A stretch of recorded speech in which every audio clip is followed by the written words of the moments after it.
Ça vous est déjà arrivé d'avoir une idée brillante? Une intuition qui s'est révélée juste, mais de ne pas être pris au sérieux? Pire encore, de voir quelqu'un d'autre en récolter le mérite? Dans la mythologie grecque, Cassandre avait le don de la prophétie. Ce don lui avait été accordé par Apollon dans le but de la séduire. Mais le dieu fut contrarié par son rejet. Pris de colère, il lui jeta une malédiction. Personne ne croirait jamais Cassandre. Elle ne serait jamais prise au sérieux. Aujourd'hui, ce concept désigne une chose simple, avoir une vision juste, sans jamais être reconnu à sa juste valeur. Et si je vous raconte tout ça, c'est pas pour rien. Dans le monde du jeu vidéo, certains studios semblent condamnés à ça. Et Pearl Abyss en fait partie. 10 septembre 2010. Kim Dae-il, développeur coréen, prend une décision. Quitter son job. Pas pour faire un jeu, mais pour changer l'image du MMORPG. Un genre qu'il juge rigide, limité, dépassé. Ce choix mènera à la création de Pearl Abyss, un petit studio d'à peine 7 personnes qu'il dirige lui-même. Mais dès le départ, une décision va tout changer. Là où la plupart des studios utilisent des outils existants, Pearl Abyss font un choix. Tout créer eux-mêmes. Leur moteur, leur technologie, leur vision. Pour eux, c'est la seule manière d'obtenir une liberté totale et de donner vie à leurs ambitions. Entre 2010 et 2014, ils développent alors leur propre technologie, le Black Desert Engine. Un moteur entièrement pensé pour leur premier projet qui portera le même nom, Black Desert Online. Dès sa sortie, Black Desert Online éblouit. Le jeu est beau, dynamique et s'inscrit dans une tendance bien connue des MMO coréens. Des jeux comme Terra ou Blade & Soul ont déjà posé les bases. Des expériences exigeantes, visuellement impressionnantes. Mais Black Desert va encore plus loin. Le jeu repousse les limites techniques du genre. En Corée, le succès est immédiat. Alors Pearl Abyss décide de franchir une nouvelle étape. S'attaquer au marché occidental.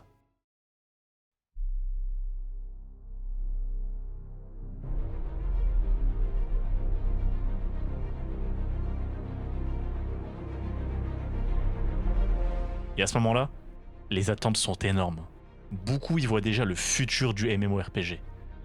Le jeu sort, et les premières réactions sont sans appel. Claques visuelles, gameplay nerveux, un véritable vent de fraîcheur.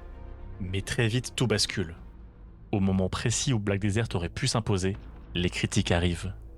Un grind jugé trop massif, une progression lente, un modèle économique controversé. Et progressivement, le jeu divise.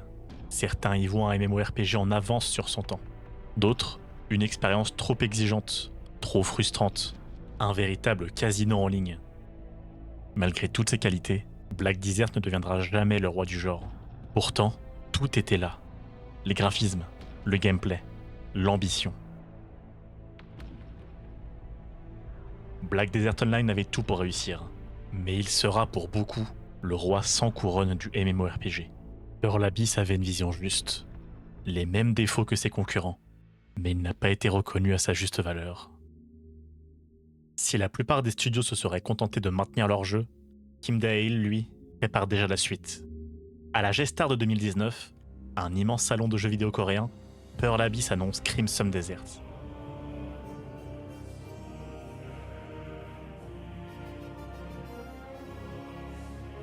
À l'origine, le projet devait être un préquel de Black Desert. Mais un an plus tard, au Game Awards 2020, tout bascule.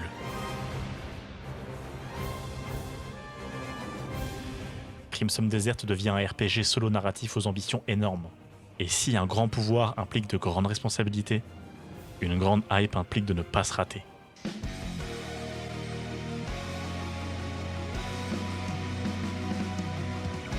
Alors après 7 ans de développement, Pearl Abyss lance en simultané dans le monde entier, ce qui est annoncé par beaucoup comme le plus grand RPG jamais sorti.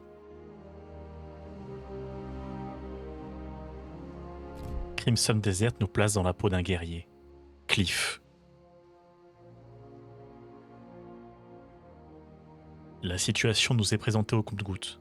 Notre clan est en guerre, et nous venons de perdre des membres importants lors d'une récente escarmouche. Les PNJ parlent peu, mais le décor, lui, raconte déjà beaucoup. Des cairns rudimentaires jonchent le sol, et s'ils paraissent miteux aux premiers abords, on comprend vite que certains criniers gris tombent au combat, avait une place importante dans le clan. Un nom revient souvent. Gilles, peut-être notre chef, peut-être plus que ça. Après un dernier hommage et une discussion de crise, nous sommes attaqués. Lors des premiers combats, il est impossible de ne pas ressentir l'influence hack and slash. Les ennemis sont nombreux, mais tombent comme des mouches. Les animations d'exécution sont propres, violentes, satisfaisantes. Puis, le jeu nous montre un autre visage. Connaissez-vous les Souls-like ? Ce sous-genre du RPG où la difficulté est reine. Un style popularisé par la série des Dark Souls. On tente, on meurt, on recommence. Le die and retry. À peine 10 minutes de jeu, encore dans le tutoriel. Et pourtant, le jeu nous place déjà contre un boss. Miordine, le chef des ours noirs, accompagné d'une vague d'ennemis. Et là, le jeu nous teste. Il nous punit. Il nous force à apprendre. Si vous n'avez pas compris assez vite les mécaniques de combat, Miordine devient votre fléau.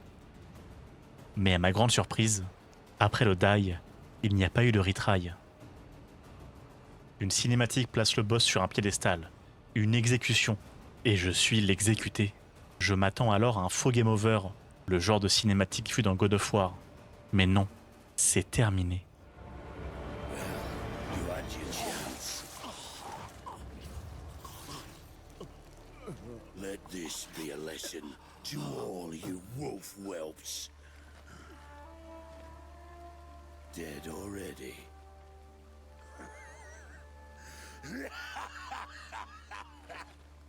Give Gian my regard.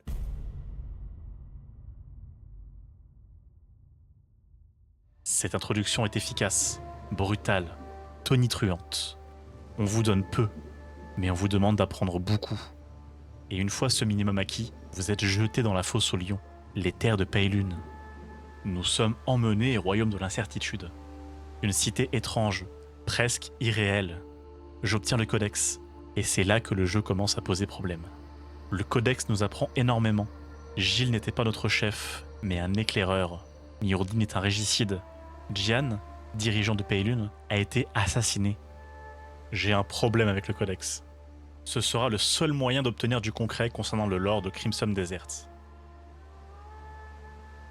L'introduction que je vous ai fait vivre sera le seul moment, en 30 heures de jeu pour ma part, où j'ai ressenti de l'écriture dans une quête.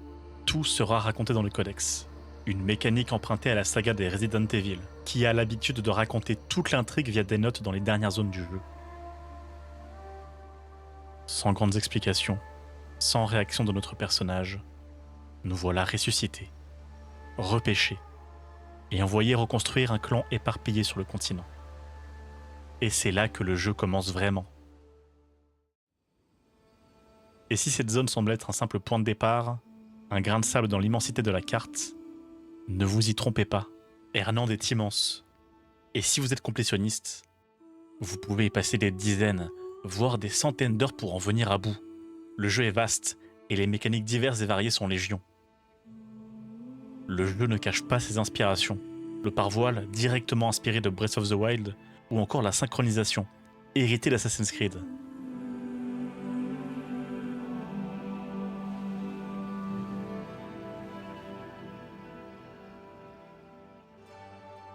Crimson Desert ne copie pas, il emprunte.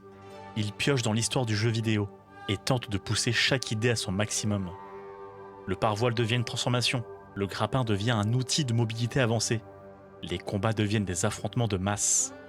Le jeu est généreux, visuellement impressionnant et musicalement aussi. Mais Crimson Desert est inégal, imparfait. Son plus gros point faible est la narration. Les meilleurs moments du jeu sont ceux où il ne parle pas, ceux où l'on observe, ceux où l'on déduit. Il faut que je vous parle de Simon de Montfort. Dans Crimson Desert, les activités sont nombreuses. Parmi elles, les avis de recherche. Un système popularisé par Red Dead Redemption. On décroche une affiche, on traque une cible. Dans 90% des cas, ces personnages sont oubliables, sauf un. How much more must I eat for you to come back, Mom? Mama bear, Papa bear, little bear. Forgive me. I beg you. Mom, I've had loads of honey. Come back now. Forgive me. I put my heart into eating all that money. Please let me go, Mum. Simon de Montfort, un homme brisé, un homme perdu, accusé de voler du miel, mais derrière ce geste absurde se cache quelque chose de plus profond. Durant le trajet jusqu'à la cellule, on comprend qu'il entend des voix, qu'il agit sans vraiment comprendre. Est-il fou, brisé, abandonné? On ne sait pas. Et c'est précisément ça qui fonctionne. Crimson Desert nous parle, mais il le fait mal. Crimson Desert fonctionne mieux quand il suggère. Mais le jeu se perd. Il mélange les genres, les rythmes et les intentions. Certaines quêtes vont vous demander de libérer des camps, puis se terminent par des boss punitifs, sortis tout droit d'un Souls-like, sans transition, sans préparation. Alors on s'adapte, on meurt, on apprend, ou bien on finit par abandonner. C'est là que j'ai compris. Crimson Desert n'est pas un jeu qu'on écoute, c'est un jeu qu'on vit. Le jeu est excellent, mais imparfait. La malédiction du studio est encore là. On retient ses défauts, même quand ils existent ailleurs. Alors au final, est-ce que Crimson Desert est le RPG qu'on attendait? Crimson Desert est un jeu frustrant, parce qu'il est capable du meilleur, sans jamais vraiment s'y installer. Comme Black Desert avant lui, il impressionne, plus qu'il ne marque. Pearl Abyss comprend énormément de choses sur le jeu vidéo. Ils savent créer des systèmes, ils savent créer des mondes, ils savent créer des sensations. Mais ils n'arrivent toujours pas à transformer tout ça en un chef-d'œuvre incontestable. Et c'est peut-être ça au fond, le véritable syndrome de Cassandre. Voir juste, avoir la vision, mais ne jamais réussir à convaincre complètement. Et au final, une question reste. Est-ce que le problème vient vraiment du jeu? Ou bien de la manière dont on le regarde? Parce que personnellement, je suis obligé de me demander une chose. Aurait-on été aussi dur avec Crimson Desert s'il avait été fait par Rockstar? 이 정도면 괜찮다라고 생각해 본 적이 없는 것 같아요. 우리가 아무리 열심히 해도 유저분들은 언제나 아쉬운 부분들이 있을 거예요. 우리 개발팀은 개발력을 계속 점검하고 노력하고 필요한 부분들을 언제나 연구합니다. 하고 그런 부분들 통해서 항상 최고의 퀄리티를 낼 수 있는 개발사로 하기 위해서 노력 중이에요. 저희가 가진 가장 큰 장점 중 하나가 게임 제작 관련한 어떤 요소도 가볍게 보지 않고 최선을 다해 최고를 구현하려고 한다는 건데요. 음악도 그 중에 하나입니다.